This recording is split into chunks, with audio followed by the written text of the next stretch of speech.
Hi, everyone. Welcome to Budfunding Sustainability Live. My name is Kristen Skelton.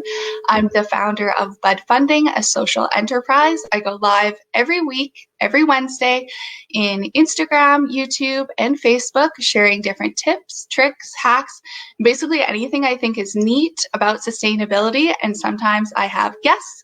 Today, I have the lovely Liz Romo here with me, and we're going to learn more about her exciting social enterprise, and we're going to do a live DIY project with you. So before we jump right in, Liz, how are you doing today? Wonderful. A pleasure to be here. Very happy to have you here with me. And Liz has been part of our past expos. Actually, in the past, we usually have two expos per year, but they are in-person events, so we're not having them at the moment. But Liz has been part of those. And a little bit about Liz, and then we'll get into some questions, and then we'll jump right into all the fun. So Elizabeth is a biologist and impact entrepreneur. She has been inspired by the simplicity and the power of nature, which has influenced her professional and personal beliefs. Almost 20 years ago, she co-founded Ciclomanias, which is a social enterprise rethinking waste and contributing to a circular economy through art and environmental education. So Liz, can you explain a little bit more about what your organization does and how it got started? Definitely. Well, Ciclomanias, as you mentioned, is a social enterprise that offers a wide variety of upcycle art and crafts, including do-it-yourself kits and children's books. And we also provide a set of science-based and art programs for all ages. And particularly well at Ciclomanias, we love upcycling. And for those that are new to this concept, upcycling is also known as creative reuse. And this is the process, I will say, that has the magic of transforming unwanted materials into something of a better quality, another product of material that has a better quality and environmental and an artistic value. So it offers also a wonderful way to connect with our communities and to start talking about sustainability and lifestyle in a fun and enjoyable manner. Sometimes we are overwhelmed of so many environmental crises that we hear we are facing, and I feel that art is this dialogue and is the best way and very friendly approach to connect with the personal level first before starting talking about all these overwhelming things. So I particularly love upcycling because it combines two of my passions in life, which is nature and art. Nature has been always a source of inspiration for me, as many of you, and I see my artwork as a tribute to nature's magnificence and as a way to protect it and raise awareness about their protection and ways to do something about it and preserve our pristine natural resources. I also enjoy upcycling unwanted materials and unloved materials and transform these ordinary materials into something that is useful, that is colorful, full of personality, that deserves a longer life. These two elements are also wonderful to connect with all a diverse group of people, from kindergarten kids to seniors. And it's actually how I started and co-founded Ciclomanias 20 years ago. When I was studying biology in Mexico, I wanted to raise awareness about what I was learning at that time about our beautiful environment and ways to mobilize communities towards action and environmental protection. And the best way to do it was through art and upcycling activities. So I started connecting seniors with undergrad students in upcycling activities through a volunteer program I developed and implemented back home when I was an undergrad student. The program was called Never Too Late to Make a Difference, and it was a great way to connect art, environmental conservation while building communities. These workshops help connect these two generations that usually don't talk or are so separated in their own bubbles, and they start talking about environmental issues, particularly waste, in a fun and artistic and productive way. So this was the beginning of Ciclomania's holistic approach to integrate the three pillars of sustainability by protecting our environment with productive and artistic activities while empowering vulnerable groups, like in this case, our seniors. So that's a little And bit too long. no, that's great. I actually just had a brainwave. Is Ciclomanias, does that mean like, is that related to a play on a circular economy? Yes, Yes. totally. And I Oh, missed that's that part.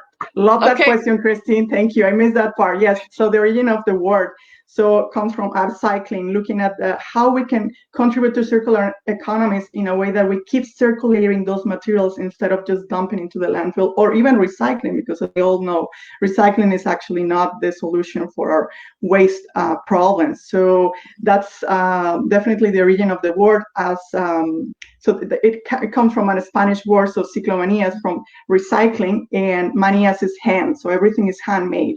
Now the translation, and that is why you will find me also on social media sometimes with a Y, cycling, referring more like a keeping that cycle as cyclomanias. That would be kind of the way of talking in English. But yeah, thank you for the question, Christine. I love that. And yeah, not everyone knows, you know, every type of plastic can't be recycled. And even when those plastics are being recycled, they actually downgrade in quality each time they're recycled. So that's awesome. And I don't know why that never clicked before, but I love that name. And so Yeah, thank you. yeah, right now we're in a linear economy. So we take, we make, and we waste, but we want to rethink waste, and we want to make sure those resources stay in the economy, and then they basically cycle. We keep using them and we don't throw them out. So Yeah. have you always had an interest in art growing up? Did you have any friends or family members or other creative influences inspire your creative side? Oh yes, definitely. I have been very lucky to be surrounded by a lot of artistic minds, and also I have always found art as a wonderful refugee and way to relax and express myself. I have enjoyed from little early ages, from my childhood, coloring, painting. It was very easy for my mom to keep me quiet, just give me a coloring book and start just coloring, painting. And then when I start studying, I start taking some classes, especially acrylic paints and oil painting. And one of the classes actually that I learned a new technique, which is the one that I actually use in all my current designs, the technique is called Ludoplastia.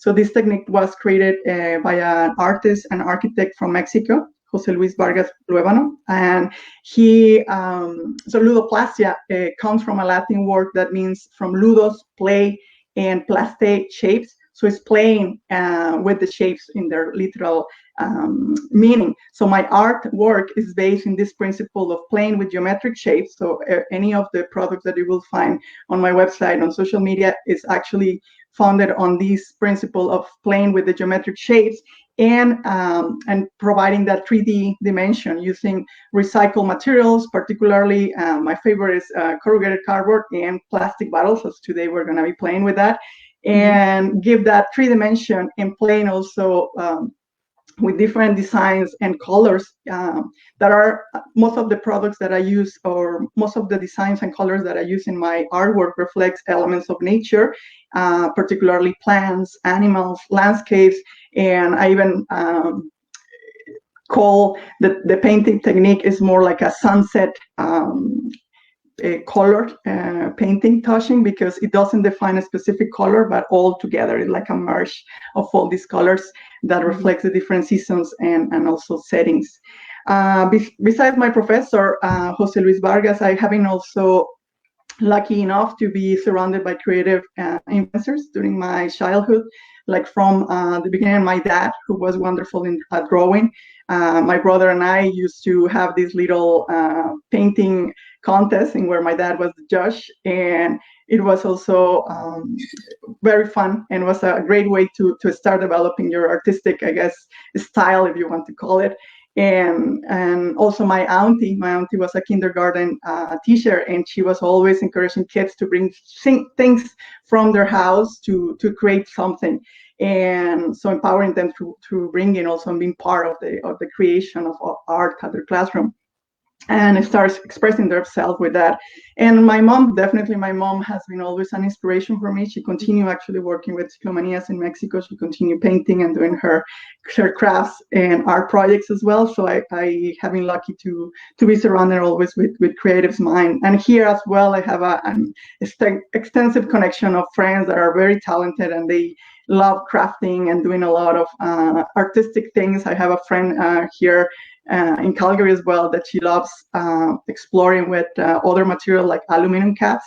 So we're doing also kind of more into tin cans, what we can do with aluminum caps and things like that, that we are coming up with new designs and things like that. So it's wonderful to build community through that and connect through art. So I have been lucky to be surrounded by all these minds for sure. Mm-hmm. And I'm curious, what brought you to Canada in the first place? I don't think I know that story. Well, I came to study the Master's in Sustainable Energy Development almost 12 years ago. Time flies, and it's so easy to fall in love with the Rockies. So I studied here my Master's, and then I become more like a monarch butterfly, just kind of migrating from time to time to Mexico and coming back.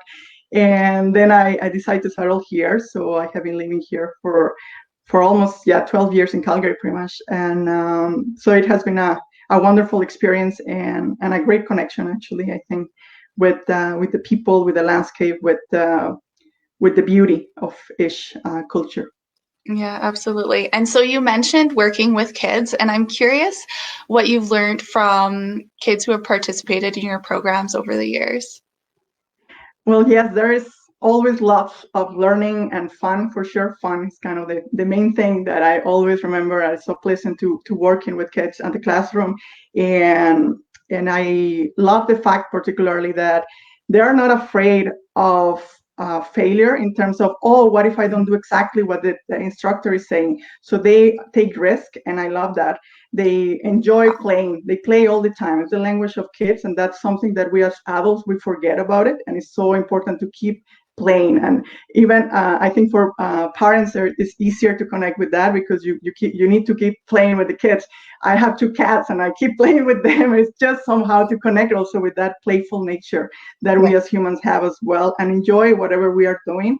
So I like also that they enjoy experimenting and creating new designs. They always, when I bring with a specific do-it-yourself kit, they start doing all their own toys, creating their own designs, putting their own colors, and that's all about, right? So you just want to start the spark. And there is no real separation, what is real and imaginary. However, they are very aware of all the environmental issues that they are bombarded, and they know the relevance of upcycling even more than us and adults, right? And they see that as a need, and there's a lot of projects that I'm so happy and pleased to see that is happening at the schools level, where teachers are actually very, some of them very proactive, supporting the creativity at the kids level and where they express. And they, I remember one of the schools that they start collecting actually all the candy wrappings and all this to create like those beautiful murals in their walls and create art. So it is just a beautiful way to express yourself. And kids have that spontaneity and that talent as well, a lot of imagination and creation. So I also like that they are very smart. They know a lot of fun facts and interesting information that they are very, they keep up with all this information more than even us ourselves. And they know a little bit about everything. And they like acting and protecting their environment and being those change makers at home. And they keep thinking on what other materials can be upcycled, what other things they can do at their home, at their classroom level. So there is no, again, separation between, oh, I'm just in the classroom and here's where I have to be contributing to the environment and protecting it. But just they take that message beyond that, and that's also very lovely to see. I also love their sense of humor. There's always, because there is that playful spirit, that the sense of humor is always present there, and so joyful whenever they are doing their presence is so enjoyable. I always encourage, I always feel very inspired and encouraged when I'm working and connecting with the kids, because they are eager to learn. They create and enjoy, and they are in the present. and they enjoy what they are doing. And especially when you're talking about nature is our nature, and they connect so easy with that. And using art and elements of nature to create art is just wonderful way to also connect with them, and they see it as a very valuable way of doing it. So working with kids definitely is it has been a very humble experience for me, and that gives me hope for a brighter tomorrow. I love all of that. And what actually really stood out to me was when you said they're not afraid to fail. So you guys back in home, if you take one thing out of today, just take that with you and just, try something that you've been wanting to try for a while, and don't be afraid to fail. Yeah, that's awesome. Definitely. Okay, let's get into the fun part, the DIY part. Hey. So Elizabeth is going to lead us in how to make a beautiful pot planter. So Elizabeth, I will hand it over to you. Excellent. So I'm assuming you read the list of instructions that Christine kindly listed for us, but if not, don't worry. I will just kind of introduce all the materials. So I hope you have at hand any of those plastic bottles. Can be 1 liter, can be 250 milliliters.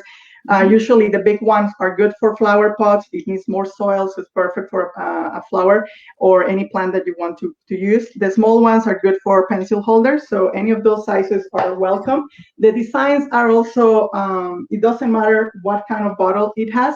However, my preference is more like, and I'm not advertising here, but more like the Coke, the one that has a little bit some divisions. But if you don't have that type of bottle, do not worry, because we can always use our hands and use our thumbs as a measurement if you don't have a ruler at hand.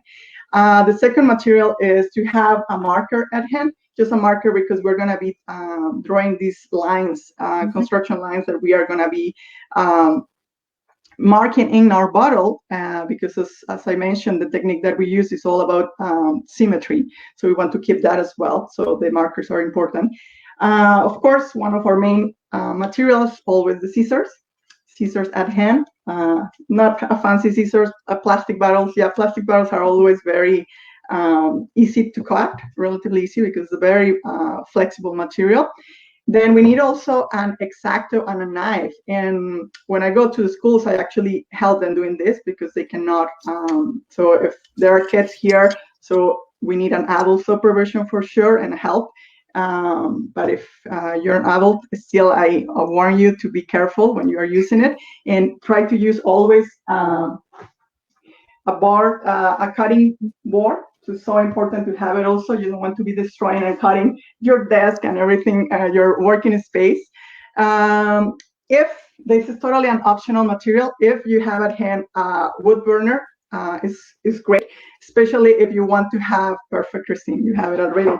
Especially if you want to have more like so at the end you can actually do a little bit of decoration, like flowers, or just put dots in the different location. But that's not mandatory. Like, you can just draw it actually, instead of just punching the holes. You just draw instead of that. So both anyway are good. For those that are thinking, yeah. This could be used as like a water drainage as well, right? If you just wanted to poke some holes in the very bottom. Thank you for that comment, because actually when you don't put the holes, it can be a water holder. So what I do is to have another piece of very simple.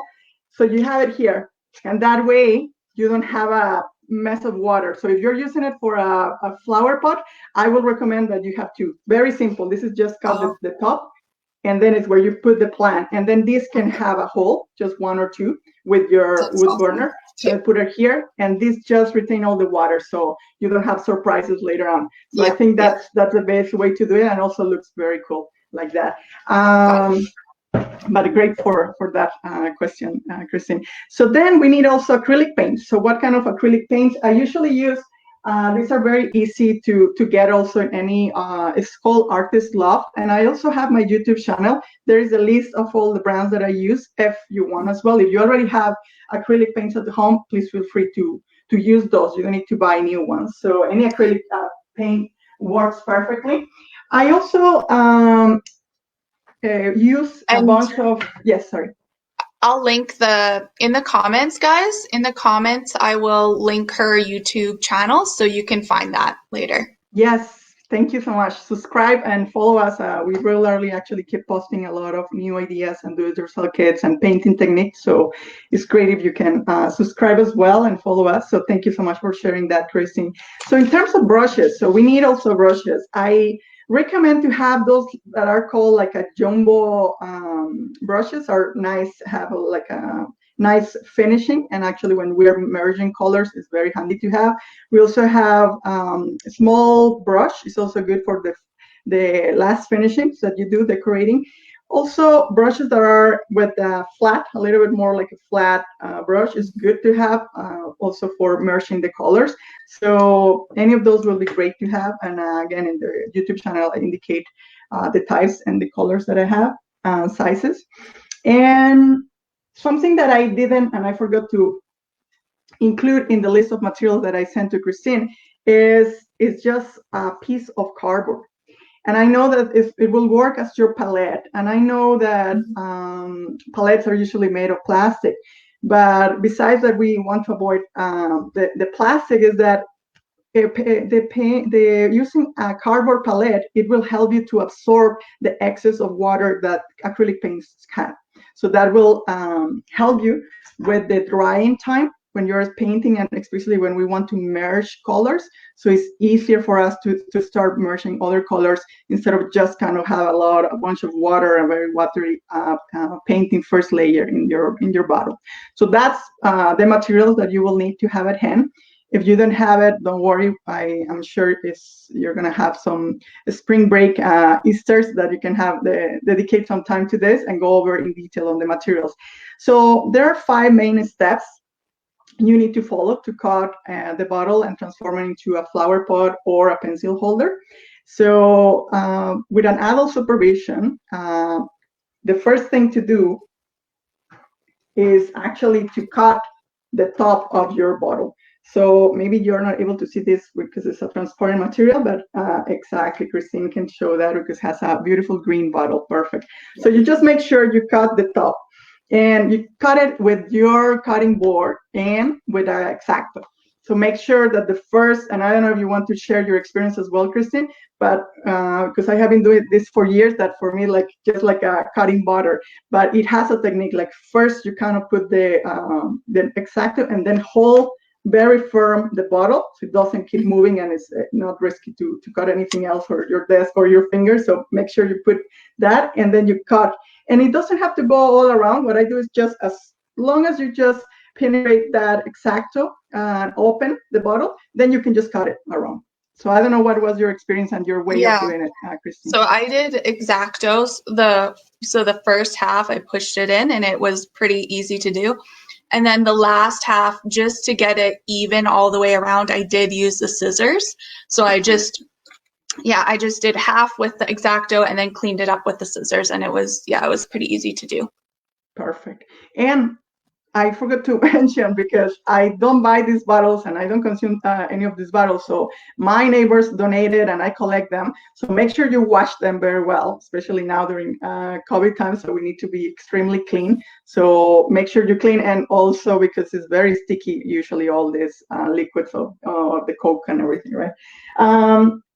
So thank you for that, Christine. So the other thing, the second step is some bottles, as I mentioned at the beginning, have a pre-marked transparent lines. And I know it's going to be terrible for me to show you from here, but this is just a Coke bottle. And the Coke bottle has a bunch of lines, and each actually has 10. It has 2 main transparent lines. And from there, what I do, if you don't have those lines, is I just put my finger, my thumb, and I just start marking like the width of my finger, just to start to have those lines very symmetric one after another. So use a marker to highlight them. Yeah, exactly. So what you guys can see here is I did that. So you can see the 2 black marks on the side of my thumb. Yeah. So you just do 2 black marks, and then I would the next one, then I would go, it's hard to do this backwards. Okay, then I would just keep going around. Yeah. And then just keep making those marks that are a thumb's width apart. Yes, exactly. Thank you. So make sure it is symmetric because we want to keep that symmetry, because at the end then, unless you want to break the symmetry and you want to make a little bit thinner, and so it's up to you. So then cut along the line from top to bottom. So once you just get rid of the top of your bottle, then what I ask you to do is to cut until what distance? Well, that will depend. For example, for a flower pot, how much you want for your soil, right? So you cut until that point. So in the case of a pen holder, you may want to cover most of the size of your pencil. So then I usually just leave like about 5-10 centimeters, depending on how big is your bottle. So just think that until the point that you're cutting, then you won't be able to hold any material. So don't cut too down or too to the bottom. I don't know if that, if you already cut that, Christine? I did most of this, but I left one to do live. So what I'm going to do here is I'm just going to, so basically I want to cut the tip here to the top of my black line that I created. So I'm just going to go ahead and do that. You guys can see that. So I'm just cutting all the way to the top of that black line that I made. And that's about good. So it's just to the top. Yeah. How much distance you left from the top of the line? Yeah, like 10 centimeters. So, excellent. So I left about this much for my pot. Yeah, perfect. That's great. Thank you for the explanation. I think it's, wonderful that you have a green bottle. Smart girl. So the third step, we need another small cut between each stripe. So once you have your 10 or 12 stripes around and you cut it, as Christine already explained, we need to put a cut in between, but where? So if you left already your 10 centimeters or 5 centimeters here, you want that line or that cut between the stripe. You don't want to put it on the side. You want it to put it in the middle. I don't know if that makes sense. So it's your stripe, but you want a cut to be on the bottom, underneath, and just in between that, like in the middle of that. Why? Because we're gonna be folding on the other side like this. I don't know if you were able to do that. Christine? So I just put my mark in between those original two lines that I made. Excellent. So again, I did that all the way around. Yeah, so you have your 10. How many stripes do you have? 10? Let's count. So the first round, 10, 11. I have 11. 11. Okay, perfect. Yeah, I have 12 with one of those and 10. So it doesn't matter. It depends on the bottle, I guess, and how much, what is the dimension of your thumb. But as long as you cut that in between those two lines, I think that's the secret. And then don't cut too much. So again, it's once it just punch or it gets inside the plastic, just make sure that you just cut slightly down. How big? Well, the height of that cut is going to be the distance of your, or the, how do you call it? The diameter. No, it's not diameter. It's just the distance of this line of each of your stripes, because we want at the end to actually put that stripe in between that cut. So we want that to be inside. So it has to be that size. I don't know if that... So just to clarify, so after the first round of cuts, then in the middle of those, in the middle of each, then we're going to make another line, and then we make a cut. So then we make and you can use your exacto knife for that. So you make little cuts, and then you go all the way around. And so each one of these that's on the bottom, you make a slit. And the slit is going to be large enough to fit the tip of your bottle. Of your stripe. Yeah, each of those lines. Yeah, excellent. Thank you for clarifying that. So the fourth step will be folding each stripe into this small cut that we were just cutting, but make sure it is folded into the opposite line. So we want to do, because if you fold it in the same line, it won't look like a, let me just write it here, like circular. So we want to actually insert it on the opposite, right? So each of the stripes has to be on the opposite. So it's more like this nice circular shape that we have here. And how far do we stick it in? Just so you stick it to the bottom.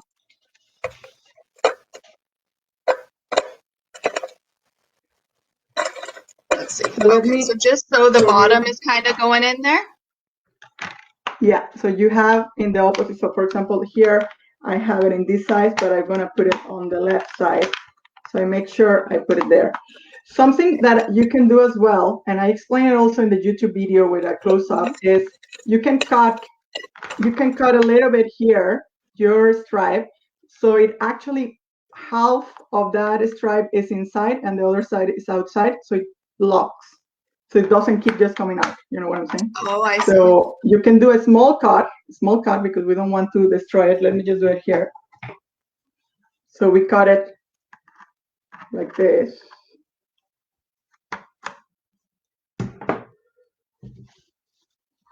And then we put it inside, and we make sure that that cut actually goes inside, and one part is inside and the other part is outside, and there is no way that that stripe is going to go out anymore. Got it. So with that small cut, that makes a huge difference. So that way you don't have to keep gluing. You don't need to use any glue or anything. So once you make that cut, it's just cutting and folding. Okay. So I know that this. I'm gonna just stick it in and hope for the best. Yeah, exactly. Unless you do that cut, and that cut actually will make sure that it won't go out. So you just keep. This is so cool. Oh my gosh. Cool, huh? Because you don't need to use any glue or any of those. Yeah, totally. Silicone glues that can be also very toxic. So you just fold it, right? And it's just the way you fold it. And with that small cut, that will help you to avoid any stripe to come out. So with that way, you just keep folding and stick it with that cut that you did, right? So at the end, you have your beautiful bottle. This is a small one because I cut it almost until the bottom, but you have it all folded. And the beauty of upcycling is actually that it doesn't look like a plastic bottle anymore. Yeah. It's totally transformed. It's totally upcycle and transform into something very beautiful. So then you can do the same with your big bottle. If you have a big one, fold it and do the cut. So it actually insert it and it locks there. So you don't have to be worried about when you're painting that, oh, all my stripes are coming out. Oh, that's beautiful, Christine. Excellent. Got it. Nice. Actually, you left quite a bit here, right? Because you wanted as a flower pot, I guess, right? Yeah. Lovely. Nice. I'm gonna regrow some bok choy in there. We had bok choy this week, so I think that's my plan for this. Nice. Excellent. Yeah, it will work because you have enough area for the soil as well. Just make sure that you have your other bottle, cut it, to put it inside. Yep. Or what you can do if you don't have a plastic bottle that fits in that size. What I also collect is tin cans. So I don't know if you collect also tin cans. So tin cans, you can also paint it and you just put it inside. And it's also very cool because it's more a starting material, like it's metal, right? So it's wonderful also to put it that way. Okay, perfect. I think I have one of those. Okay. Perfect. So you can use that one. So now, so finally, it's totally an optional step. They use the wood burner. You can decorate the bottle as you want, adding few holes around the pot, as this pot has been decorated with a wood burner. For example, I was telling you, you can put holes, and you don't have to worry now anymore of the water if it's going to be a flower pot, because anyway you're going to have inside another container. Can be your or a small plastic bottle like this, or small flower pot like this. This size of a can is perfect. It actually fits there. So you can just there. And so for that For that Yeah. can, then what you can do is if you want to drain it, you can just use a hammer and a nail to poke a couple holes in the bottom, and then that will help so your roots can breathe. Yeah, that's totally true and correct. Yeah, so you can do that as well. And so yeah, so that's totally optional. You don't have to do it because actually most of my bottles now are just decorated, and especially when we go to the schools and the kids just love spending time on the final step, which is the decoration. So you can put nice flowers, butterflies, whatever you're up to, or mandalas are now are so into fashion, and it's so relaxing also to do mandalas. So you can start just doing your mandalas and just playing with the different sizes of those dots that you're putting into that. So I now that we have created our beautiful flower pot or our pencil holder, now we're ready to paint. Is everyone ready to paint? Yes. Excellent. So for painting, and that's totally my technique, and I totally welcome new ways of painting. But the way I usually paint any of the craft that you see on my catalogs and online shops is with black. So why I start with black? So black is a wonderful way of canvas to start combining or mixing any color you want. So even to get from black to white, I start with black because it's a wonderful way to start playing with the shadows and the lights. And what that means is that once you have your bottle like this, especially with the transparent ones, so you want to start defining colors. So it's good to start just painting. How you can paint it? You can use a lacquer, like a lacquer, just to use the shortcut and just paint it all super fast, or paint it by hand. What I usually do is you put your hand inside and you just start painting black. No need to paint it inside, just paint it outside. So everything just black cover, and wait. I usually wait an hour, or if you have a hair dryer, you just accelerate the process of drying and just make sure that it's completely dry, because otherwise you're going to start painting a gray, unless you like gray tones, flower pot. So just make sure that it's completely dry. Once it's dry, then you start thinking what color you want to paint your flower pot. Can be any tone. And my advice is, if you are more into green tones, so then you start painting with the darker green. And usually when I go to the schools, because we want the kids to start thinking about how to mix colors and the primary colors and the wheel of colors. So we want to start letting the kids to start mixing. So when we are doing a green color, what do we need, Christine, to mix? What are the colors that you need to mix? To make a green color? Make a green color. Is that like blue and yellow? Blue and yellow, perfect. Good. Oh, okay. Taking me back to kindergarten. And if I said you need to start with the darker color of the spectrum of color you want to paint your flower pot, what color you need to put? So you said blue and yellow for green, but how much of blue and how much of yellow? I guess you would put more blue because you want to make it darker. Good start for you. Okay. Yeah, yay. You start with the darker, you start putting more blues, and then you start adding a little bit more yellow until the point that you get to mix with white. So at the end, you add just a little bit of white at the end. So the secret here is, okay, so I have my black, then I start thinking on the shadows. So where in my bottle the shadows are going to be located. So usually shadows are hidden areas. So hidden areas in this case will be these areas, right? Mm-hmm. So we have the most exposed area, which is this one, but this will be more lighter color than this one, right? This is my darker color, where I'm going to be located the darker, and where I'm going to be locating the lighter color. So that means that I'm going to paint my dark color, my dark green, on that hidden area. And but doesn't mean that I'm going to use green in my lighter. Here is just going to have a little bit more layers of color with more yellows, with more whites. So I don't know if that makes sense. So you just start. So as long as you just keep located where your shadows are going to be and where your lights are going to be, then you're going to have that contrast at the end of your bottle that gives that helps with that 3D effect, right? That we want also to keep in the bottle. So on top of the 3 dimension that by nature the bottle has, So we help to keep those three-dimensional effect with the colors that we are adding. So the exposed areas are lighter and then darker in the hidden area. So that way you will keep those tones. And in between, like what I was telling at the beginning, what I call more like a sunset effect is exactly where these two tones merge.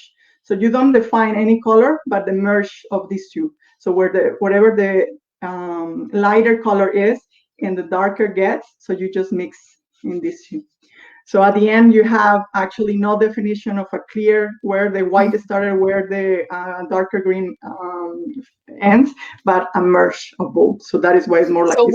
What technique yeah. do you do with the paintbrush? Do you do more of like what technique do you do with the paintbrush to get it to blend it properly, I guess? Yeah, good question. So I have my palette here, and I have these to explain a little bit that in terms of how I paint it. So I'm gonna paint this in reddish tones. And so what I'm gonna start is what I call the jumbo. Is the jumbo? I start with the jumbo brush. So then, as I mentioned, we start with the darker. So if I want more like an orange, darker tone, so we mix a little bit of the red with just a little bit of yellow. So then we mix, we wait until pretty much all the paint is gone. It's just dry. So we are painting pretty much with a dry brush. And then on those hidden areas that I mentioned, so we start defining that area like this, right? So defining those hidden areas from all directions, bottom to top like this. So make sure it's there. So distribute that, and also on the side. So you start doing that also in the hidden areas of this where we put the stripe. So like this and like this. So once you have that, then you use another jumbo for the lighter tones. And with that color, with that brush, you are again going to use the red, but less red. In this case, we're going to use a little bit more of yellow. So we mix, and we actually use maybe a little bit of that white if you have it also at hand. So you can add a little bit of white. You just start mixing that tone. And then on my exposed area, which in this case, oops, here it is. So we started painting here like this. It can be more like in a circular, like in all directions. Yeah, in all directions. So again, don't be afraid of, it has to be exactly circular. It has to be. Don't be afraid to fail. That's what I learned today. As you said that, Christine. So please just be yourself. Just start experimenting with colors. It doesn't have to be perfect. It's your own piece of art. And remember, the main thing here is to play, to be joyful with whatever you're doing. And anyway, it's the beauty of art, right? Each piece is going to be unique. It's going to be yourself. So just start in all directions, especially in the areas that are more exposed, all directions. And then you start adding a little bit more of your white, a little bit more of your yellow. So just to start kind of lighting up those areas. But in all directions, pretty much. It's just fun to do all these things. And then you do the same here. So this is also the exposed area. So here you start putting one area a little bit more lighter color, and then you leave a little bit of darker on the other side. So just make sure that you keep the light and dark in both sides, on the top and also here on the bottom. So with that in mind, I think that's pretty much the main secret. Just give some break in between paints, because you need also the paint to be dry, and then you can start just putting now the new yellow with the orange. But no rules. There is no written in stone rules here, so it's up to you to experiment, to play with the colors and combine and mix all these tones. And so that's pretty much how you kind of get all the colors and the contrast as well. And just at the end, you can start decorating. And the decoration that I do is just using your small brush, like the one that has also very thin bottom. So I use the bottom of your Okay. small brush to just start putting dots. And I like when you start with a bigger dot and then small ones. So that gives also a nice effect of 3D. And you can just mix in, or as I said, the mandala as well. You start just kind of, and it's, you treat the bottom of your brush as those ink pens. You have to be having your paint on the side. So make sure that you have enough paint. So then you just put a little bit here, and then you just start decorating around. So so that's, I don't know if so far we have any questions from the audience as well, Christine, or from your side. Mostly just kind of comments that people are excited. No questions yet, but Okay. but we want to see everyone's creation. So please post after you make it. Please take a picture and post it in the comments, because we would both love to see. And that's one technique. You can of course, you can paint it in a completely different way if you wish, or you don't even have to paint it. It's totally up to you. Just showing you one possible option. And I was always like, because I saw that technique of all your stuff, and I was like, how is she doing that? It looks so cool. So now I know your secret. Now you So know the secret. do you have any other kind of tips, tricks to share, or? Well, actually, the last step, I really love it, because there is a lot of ideas or things that you can add at the end, like just as a finishing. You can also use toothpicks. Toothpicks are also good when you have a big dot, and then you want to put inside of a big dot just a smaller dot. So that's wonderful to use your toothpick for those finishing. Awesome. And then you just add it into the last. That is so cute. I love of it. your bottle. And you have your little cactus or plant. Plants makes people happy, so why not to have one by your side? I can't wait to put a little plant in this. I'm gonna paint this offline, but yeah, paint it and decorate it, and then put a little plant in it. Yes, all your art. And if any of you guys have questions, put them in the comments, and then we can answer them at a later time as well. And Elizabeth, thank you so much for sharing that. It was so awesome to have you here with me, teaching me. We're having fun, and love to see all the stuff you're up to. And thank you so much for your support with Budfunding. And if anyone else has any other questions for Elizabeth, what's the best way for them to get in contact with you?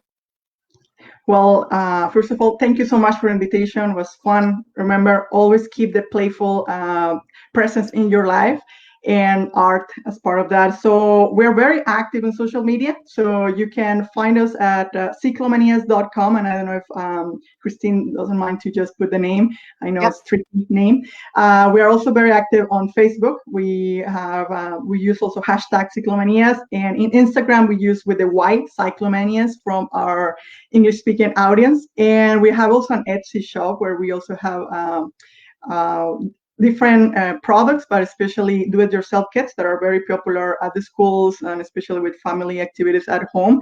And if you feel like having me as well to instruct you and walk you through different steps and techniques, I'm happy to do that as well. We do also a lot of activities for the communities and working at schools or for the families, birthday parties, and things like that. So thank you for the invitation and the opportunity to talk about my passion.